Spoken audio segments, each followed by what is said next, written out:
नमस्कार मित्रांनो. छत्रपती शिवाजी महाराजांच्या मृत्यूनंतर मराठ्यांनी छत्रपती संभाजी महाराज, छत्रपती राजाराम महाराज आणि महाराणी ताराबाई यांच्या नेतृत्वाखाली स्वराज्य रक्षणासाठी मुघलांशी प्रखर लढा दिला. या 27 वर्षाच्या प्रदीर्घ लढ्याला मराठ्यांचा स्वातंत्र्य संग्राम असे म्हणतात. इसवी सन 1682 मध्ये तर खुद औरंगजेब बादशहा दक्षिणेत चालून आला. तरी देखील मुघलांबरोबरच्या या संग्रामात अनेक अडचणीवर मात करून मराठे विजयी झाले. हा स्वातंत्र्य संग्राम म्हणजे भारताच्या इतिहासातील एक रोमहर्षक व तेजस्वी कालखंड आहे. आणि या व्हिडिओमध्ये आपण मराठ्यांचा स्वातंत्र्य संग्राम कसा होता हे पाहणार आहोत. संभाजी महाराज छत्रपती शिवाजी महाराजांचे ज्येष्ठ पुत्र. त्यांचा जन्म 14 मे 1657 रोजी पुरंदर किल्ल्यावर झाला. शिवाजी महाराजांनंतर ते छत्रपती झाले. त्यावेळी मराठ्यांचा मुघलांशी संघर्ष चालू होता. अशा या स्थितीत औरंगजेब बादशहाचा मुलगा शहाजादा अकबर याने पित्याविरुद्ध बंड केले. हे बंड बादशहाने मोडून काढले. मग अकबर दक्षिणेत संभाजी महाराजांच्या आश्रयाला आला.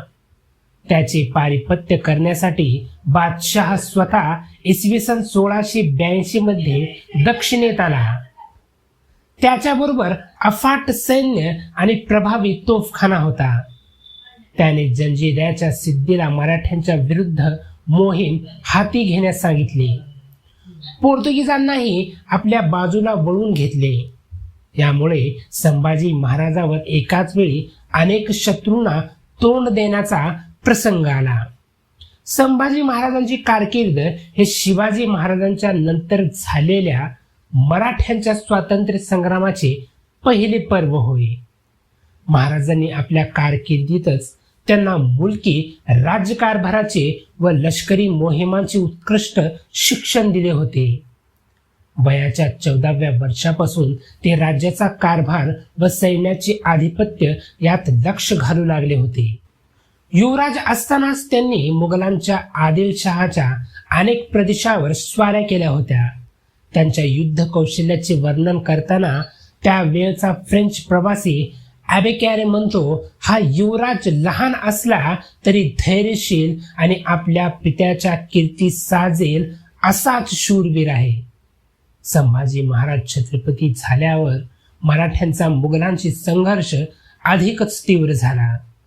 काबूल पासून कन्याकुमारी पर्यंत मुघलांचा एकछत्री अंमल निर्माण करण्याचा औरंगजेबाचा उद्देश होता. आपल्या प्रचंड लष्करी व आर्थिक शक्तीने मराठ्यांचे राज्य साफ बुडवून टाकायचे असे त्याचे स्वप्न होते. पण संभाजी महाराजांनी आपल्या पराक्रमाने, युद्ध कौशल्याने त्याचे हे स्वप्न धुळीस मिळवले. त्यांच्या फौजेच्या तुकड्या अनेक मुघली प्रदेशात स्वाऱ्या करत होत्या. मराठ्यांचा नाशिक जवळचा रामसेजचा किल्ला तर बादशहाच्या सेनानींना दीर्घकाळ प्रयत्न करूनही घेता नाही आला. अशा प्रकारे संभाजी महाराजांच्या पराक्रमाने औरंगजेब जेरीस आला होता. त्यामुळे एकदा अत्यंत संतापाने त्याने आपल्या डोक्यावरचे पागोटे जमिनीवर आपटले व प्रतिज्ञा केली की या संभाजीचा पाडाव करेपर्यंत मी पुन्हा पागोटे घालणार नाही. संभाजी महाराजांनी औरंगजेबाला इतके हतबल करून टाकले होते. परंतु त्याच वेळी मुघलांचे सैन्य स्वराज्यावर चालून आले. त्यामुळे जंजिऱ्याची मोहीम अर्धवट सोडून संभाजी महाराजांना माघारी फिरावे लागले. गोव्याच्या पोर्तुगीजांनी संभाजी महाराजांच्या विरुद्ध बादशहाशी हातमिळवणी केली होती. त्यामुळे त्यांनी पोर्तुगीजांना धडा शिकवण्याचे ठरवले. त्यांनी इसवी सन 1683 मध्ये पोर्तुगीजांच्या रेवदंडा बंदरावर हल्ला केला. प्रत्युत्तर म्हणून पोर्तुगीजांनी गोव्याच्या सीमेवरील मराठ्यांच्या फोंडा किल्ल्यास वेढा घातला. मराठ्यांनी वेढा मोडून काढला आणि गोव्यावर चढाई केली. या लढाईत येसाजी कंक याने पराक्रमाची शर्थ केली. यात पोर्तुगीज गव्हर्नर घायाळ झाला. त्याला माघार घ्यावी लागली. संभाजी महाराजांनी त्याचा पाठलाग केला. पोर्तुगीज मोठ्या संकटात सापडले. त्याचवेळी मुघलांनी दक्षिण कोकणवर आक्रमण केल्याची बातमी संभाजी महाराजांना मिळाली. त्यामुळे हाताशी आलेला गोव्याचा विजय सोडून त्यांना मुघलांचा प्रतिकार करण्यासाठी परतावे लागले. औरंगजेबाला मराठ्या विरुद्धच्या मोहिमेत यश येत नव्हते. त्यामुळे त्यांनी ती मोहीम स्थगित केली. त्यानंतर त्यांनी आपला मोर्चा आदिलशाही व कुतुबशाही या राज्याकडे वळवला. औरंगजेबाने ती राज्ये जिंकून घेतली. या दोन्ही राज्यांची संपत्ती व लष्कर मुघलांच्या हाती आल्यामुळे औरंगजेबाची स्थिती मजबूत झाली. त्यानंतर मराठ्यांचा पाडाव करण्यावर आपली सर्व शक्ती केंद्रित औरंगजेबाने केली होती. त्याच्या प्रदेशावर चोहो बाजूने हल्ले चढवले गेले. मुघल सेनेचा प्रतिकार करताना मराठ्यांचा सेनापती हंबीरराव मोहिते मारला गेला. त्यामुळे संभाजी महाराजांची लष्करी बाजू कमकुवत झाली. संभाजी महाराजांनी युद्धाच्या या धामधुमीत आपल्या मुलकी राज्यकारभाराकडे दुर्लक्ष केले नाही. त्यांनी शिवरायांच्या काळातील चोख न्याय व महसूल व्यवस्था तशीच पुढे चालू ठेवली. स्वराज्याविरुद्ध बंडखोरी करणाऱ्यांना तसेच सामान्य प्रजेला त्रास देणाऱ्या वतनदारांना त्यांनी कठोर शासन केले. महाराणी येसूबाईंनी राज्यकारभाराचे अधिकार दिले. त्यांचा स्वतःचा शिक्का करून दिला. शिवरायांचे प्रजाहिताचे धोरण त्यांनी आपल्या कारकिर्दीत पुढे चालवले. संभाजी महाराजांना संस्कृतसह अनेक भाषा अवगत होत्या. त्यांनी ग्रंथलेखनही केले. राजनीतीवरील प्राचीन भारतीय ग्रंथाचे अवलोकन करून त्यांचे सार बुधभूषण या ग्रंथात मांडले. जंजिऱ्याचा सिद्धी मराठी मुलखाला उपद्रव देत असे. मराठ्यांच्या मुलखावर धाडी टाकून तो जाळपोळ, लुटालूट व अत्याचार करत असे. घरात जैसा उंदीर तैसा राज्यास सिद्धी असे त्याचे वर्णन सभासदाने केले होते.